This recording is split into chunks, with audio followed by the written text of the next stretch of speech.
എരിഞ്ഞു തരാവോ? പിന്നെന്താ കപ്പ അരിഞ്ഞ് തരാം. പിച്ചാത്തി പിച്ചാത്തി കൊണ്ടുവന്നാട്ടെ. ദേ, ഇതല്ല പിച്ചാത്തി, പിന്നെ ആകെ കൊച്ചു പിച്ചാത്തിയാ. കൊണ്ടുവരാം. രാവിലെ ചണ്ട മുഴുവൻ പുഴുങ്ങും, ആ, പിന്നെ കുഴച്ച് വേവിക്കും. ആ. അരികൾ വരാനൊന്നുമില്ല. എല്ലാം കപ്പയും കഞ്ഞിയൊക്കെയാ. കപ്പയും കഞ്ഞി, ചക്കയുള്ള സമയം ചക്കപ്പുഴുക്കും കഞ്ഞി.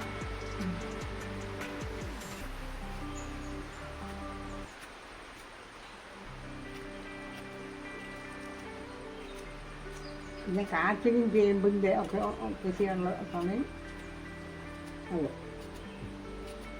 ഊന്നമ്മയ്ക്ക് അച്ഛൻ ഭയങ്കര കൃഷിയായിരുന്നു. ആണോ?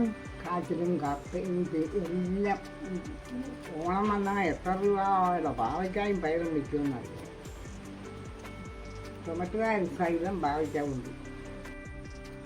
കുഞ്ഞുമ്മയ്ക്ക് ഇഷ്ടമാണോ കപ്പ? എനിക്ക് കപ്പയും ചക്കയൊക്കെ ഭയങ്കര ഇഷ്ടമാണ്. എനിക്ക് പുഴുക്കുവക എല്ലാം ഇഷ്ടമാണ്. എനിക്ക് കാച്ചിൽ പുഴുങ്ങുന്നതും ചേന പുഴുങ്ങുന്നതും ചേമ്പ് പുഴുങ്ങുന്നതും കറുമ്പും.